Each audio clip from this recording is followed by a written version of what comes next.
Good morning. How is everybody doing? My name is Penny. If you're finding me for the first time, please share this video. Go to my YouTube channel, subscribe to my YouTube channel, and invite your friends and family so we can listen and learn together.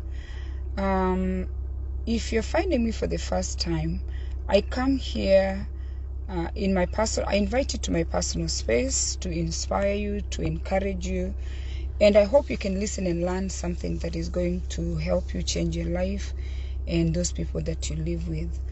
Please share this video. And today is Tuesday, and I'm telling you, once today is gone, it's gone. Every day that we live and we wake up in the morning and we end the day, it's over. I always have a problem with network here. So today we want to talk about the way we talk to people. Now, for us who are from Africa, the first people who really talked to us was our parents. This is something that is very common in African homes, where our parents tell us anything. Our parents don't feel the need to talk to us nicely. And we carry these things on and we carry them to our children.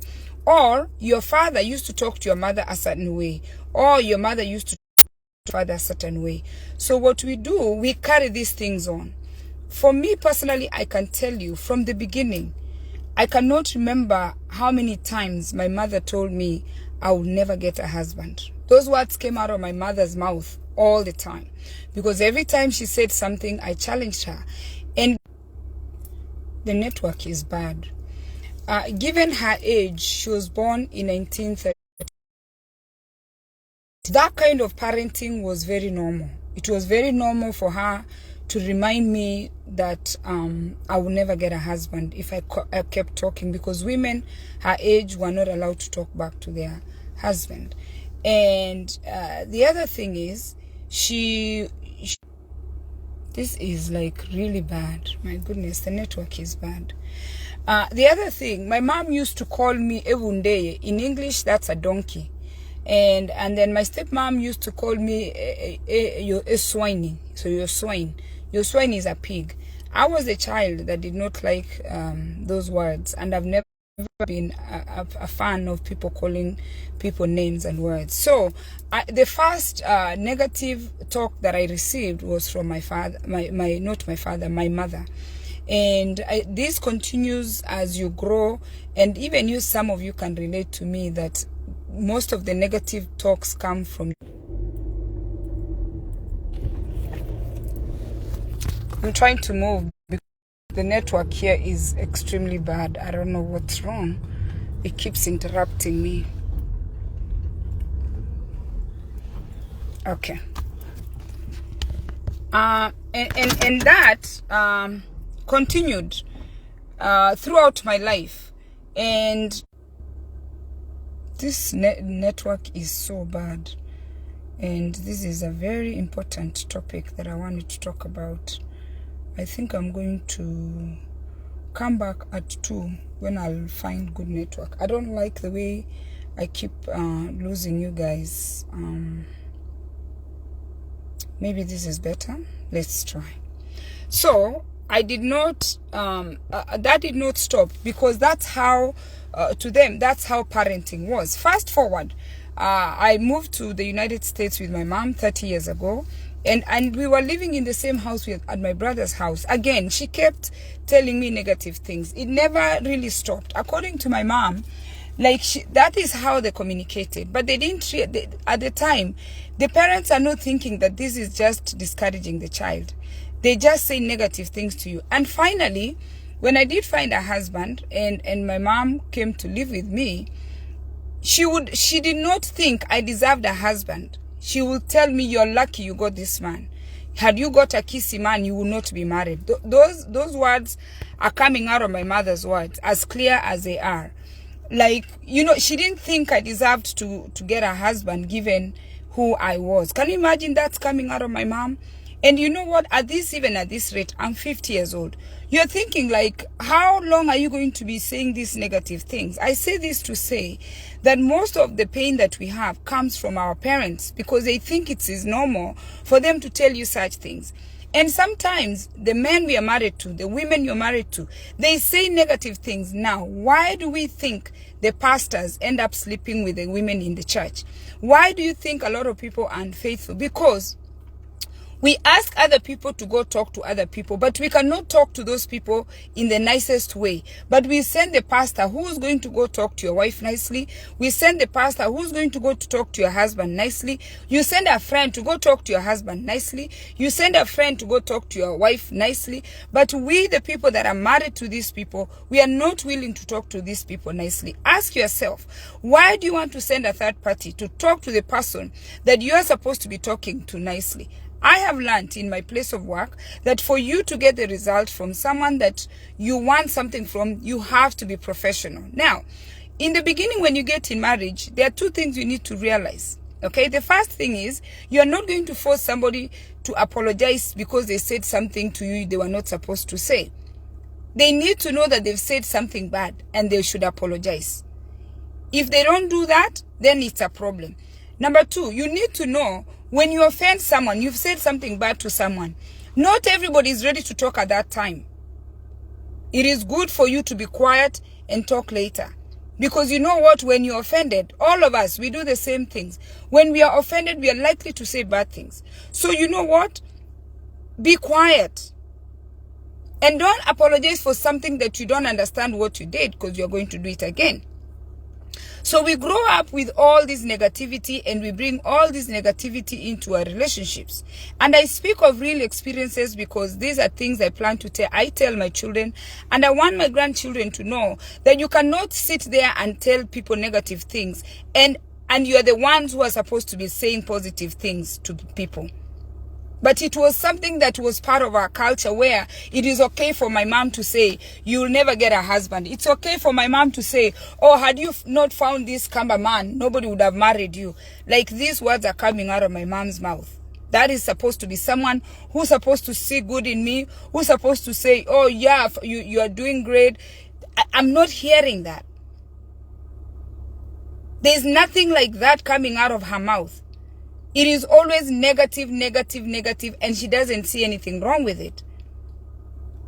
On the other hand, my father used to really tell me that you're going to succeed. My dad used to be like, you know, I see potential in you. Anytime I messed up, he would redirect me and say, I see potential in you. You're going to be great. My dad actually was envisioning me being a doctor because I was so self-driven to succeed. But on the other hand, I have my mom on the other side saying all these negative things to me. So when you speak to people, and I tried for so many years to teach my mom not to see life in a negative way, and in fact, I did not succeed. There's nothing I can do to tell her that things are not always negative. For in her world, someone who's born in the 30s, her world looks negative. And when I try to tell her, no, the world is not that negative, the world is good. You can choose to use proper words, but that's not her world. So if you're one of those children that were raised that way, and here you are today, take your piece of paper and a pen and write these things down. When you're talking to someone, and even friends, in fact, I need to talk about friends that I've lost. There's a friendship I just ended, like maybe two weeks ago. She doesn't know that the friendship is over. I don't even plan to tell her, because you know what? I have corrected this friend. I have told them they cannot talk to me that way, and they keep doing it. So she's in my mom's group. Or the women or the men that I have cut off my life are people who are talking to me negatively, and I don't like it. So when you're talking to people, write this down. Stay clear of negative words. Stay clear of negative words when you're addressing someone. Avoid using forceful words where you are telling someone you must, you have to. Avoid using forceful words. Always offer people an alternative. compared to whatever you want them to do. Give people options. Don't condition people that if you can't do this, you can do this. Don't condition people. Give people alternatives. So that way, when the people choose the other alternative, you're still remaining as friends. Learn to see good in bad situations. What my mom did not see in me, that this mouth was going to be the mouth that was going to advocate for her. My mother has been under my care for the past 25 years. This is the child that she knew that wasn't going to have a husband. This is the child that didn't look like she was going to be stable. This is the child that she just could not stand. My mom could not stand me. And I could not stand her anyway, because I'm thinking, why are you mad every day? And she ends up in my house. She ends up in my care.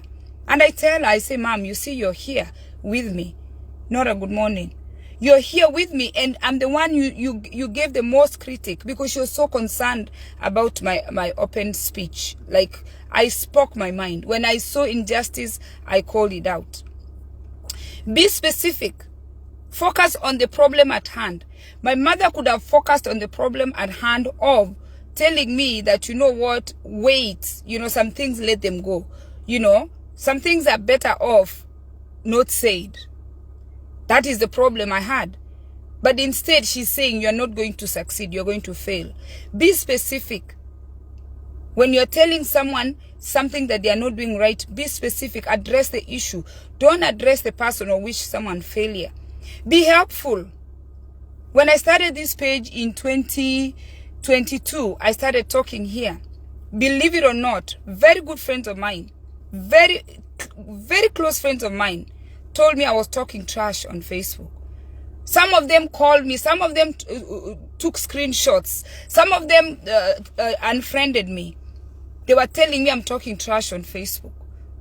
They have their own career. They're nurses. They're doctors. Some of them are like big people in places of work. They have their career. I was trying to make a career on Facebook.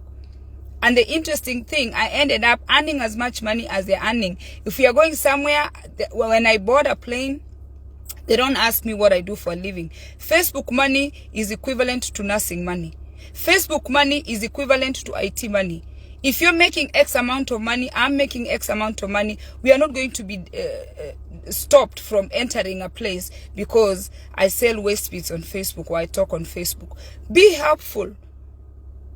If you don't like my content, tell somebody about it and let the people who are able to consume me consume me. Be helpful to your friends. If I'm not meeting your expectations, change friends. Because if I'm talking trash, even before my hair was like this, they were coming and telling me I wasn't looking presentable on Facebook. Like, who does that? Why? And then I'm asking them, who am I supposed to be presenting to? Who am I looking good for? Who am I answerable? That I need my hair. You see, my hair is long now. My hair was like this. I was starting. And I was coming on Facebook, coming as me. I'm not coming as anybody else. I don't need to put up a show. I'm not CNN. I'm not a news anchor. I'm not like no, I'm just Penina. I'm coming on Facebook as Penina. Set your expectations and keep those boundaries. These people did not know that I had a vision and a mission on Facebook. I came to Facebook when I was in my 30s. Set your expectations. And the way people are talking to you, cut them off, because you know. Keep your communication very open and positive. Don't focus on people's downfalls, because people are struggling. And I'm telling you, all these negative things that were said to me, it's because I didn't really care. And why didn't I care? My late father believed in me. It wasn't my mother. It is my late father that believed in me. And I always remember my father told me, you're going to be somebody. When my mother told me I wasn't going to be a somebody, I am a somebody because my father saw something in me. I'm earning on Facebook because I decided that I have a gift that I want to use on Facebook. And that's what Facebook is all about. Be grateful. Gratitude. Learn to be grateful for those bad children. Learn to be grateful for those children who are not behaving the way you want. That's another thing. Today I want to use my mom as an example. I was problematic. I was problematic verbally. I was doing things. I didn't want people to touch my things. I was not the child that she wanted me to be. Love those children. You don't have to abuse them. You don't have to call them names. Give them time. You don't have to put them down. Those children are your children. Every child comes with their own kind of characteristics, and they are not going to be like you. I don't want to be like my mom. I don't want to be like my dad either, because he married all these wives. I don't want to be like them. I want to be me, but I can borrow some wisdom from both of them. Like I have borrowed the wisdom of silence from my mother. If I have nothing good to say, my mother will tell you don't say anything. That's a skill I learned from her. And with time, I have learned, instead of engaging someone who's engaging me negatively, I just don't say anything. Choose your words wisely. Take time out. If you have nothing good to say, take time out and come and talk to me later. Speak positively to people. You don't speak negatively to your husband and expect your husband to be nice to you. You don't speak negatively to your wife and you expect your wife to be nice to you. Then you are sending a third party to come and talk to your husband, to come and talk to your wife. When you send a third party to come and talk to your spouse, they are going to talk to your spouse nicely. When you send a third party to talk to your children, they are going to come and talk to your children nicely. They are not going to just come and start yelling and screaming at your children. We are sending third parties to talk to our family members because we cannot choose the right words to talk to our family members. We choose to behave nicely at work. We talk nicely at work. We respect our supervisors. We choose our words because we don't want our jobs to fire us. Then when we come in our own personal space, you are empty. You cannot you cannot address your husband with respect. You cannot address your wife with respect. And something my mom didn't know, she didn't know I was in leadership. By the way, she didn't understand I've always been in leadership. A leader is someone who serves. If you want to be in leadership, if you want to lead people, serve. Give service. I know the service I'm giving my husband. My husband didn't just marry me. No. He hired me. He's a CEO of the organization that's called Mbana Incorporated. I know my assignment there. I'm serving him so that way his company can look nice. I knew the mission, the vision and mission of the Mbanes. That is my job there. My job is to make sure that that household is running. My job is to do things that bring pride to my husband. My job is to make sure that my children are okay. And I tell them, I'm in charge. Your father is the founder and CEO of this organization. I'm the vice president. I am running. The vice is the one that oversees. The president is like overall. I know my mission and vision in that organization. I cannot talk to my husband anyhow because first of all, as you can hear and as you've heard, there was nobody who was going to marry me anyway except this one. So this one has finally married me. Even me, I know I'm even blessed. You know, that he married me because from my mother's words, I was not to get a husband. But guess what? This particular man married me. And you know, when I met my husband, I was 21, he was 23. I thought he was a gift from heaven. And I treat him as such. And we've grown together. And my children are grown and now I'm in charge. I'm in charge. He's not in charge. He brought me to oversee everything that he has. Be careful what you're saying to your spouse. Be careful what you're saying to your children. Be careful what you're saying to your friends. Israel, good morning. Thanks for your support. Can you imagine all those words that I used to hear about my mother not finding a husband? When I look at my husband, I look at him as a gift. Have gratitude that you even have that child. Have gratitude that you even have that person that is interested in you. When I look at my children, I tell them, oh my God, my grandma didn't think, and it's not a secret, grandma didn't think I was going to get a husband, but I found your dad. I chose your dad. And now when the children get older, they start fighting their father because when the father is not home, the father was the provider. All these years I was married, my husband was the provider. I tell them this is somebody's business. We cannot mess his business. Oh, you know what? Oh, this or that. No. I came here to your father as an employee.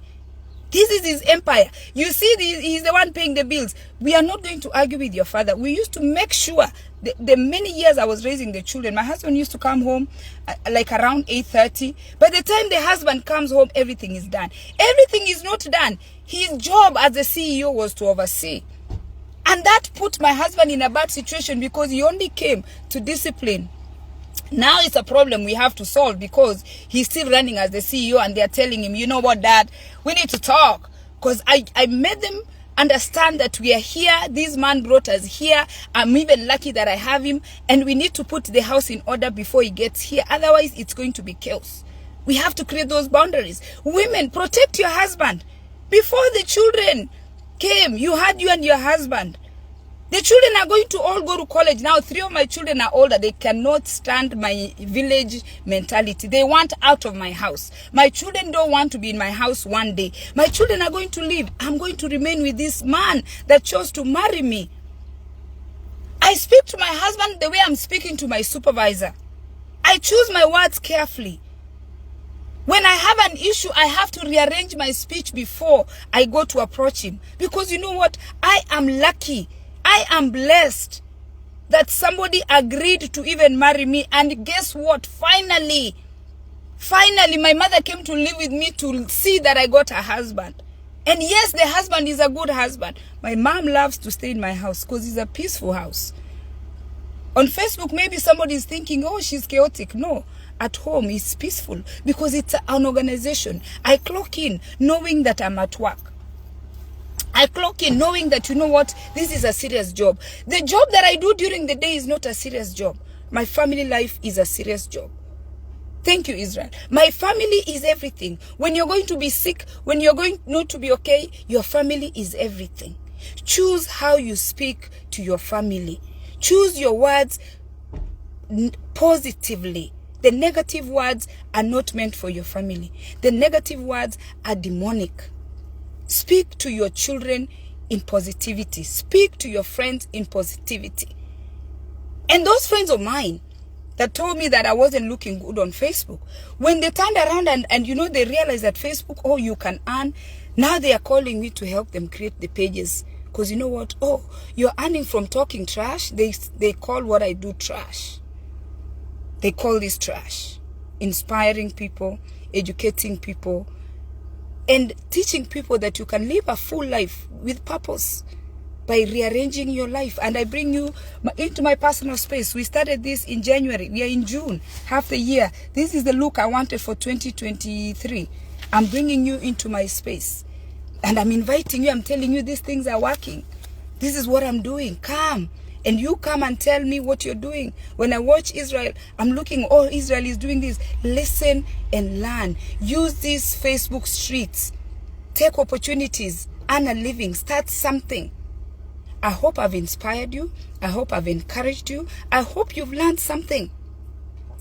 Invest in good relationships by choosing your words, how you talk to people. Don't send people to talk to people that you love. You talk to people that you love by choosing your words, how you're talking to them. The pastor is not going to help you. Your friend is not going to help you. Nobody's going to help you to talk to people that you love if you don't learn how to choose your words wisely. Choose your words nicely. You will succeed. Because if Penina has a husband, if Penina has a family with this mouth, then anybody can have, right? Anybody can have. There is nobody who cannot have it. You just have to believe. Susan, good morning. You have to believe that you have the ability to start speaking positively. Invest in good relationships that you encourage people, build people, tell people they can be. Speak words of affirmation to your friends. Cheers and God bless you.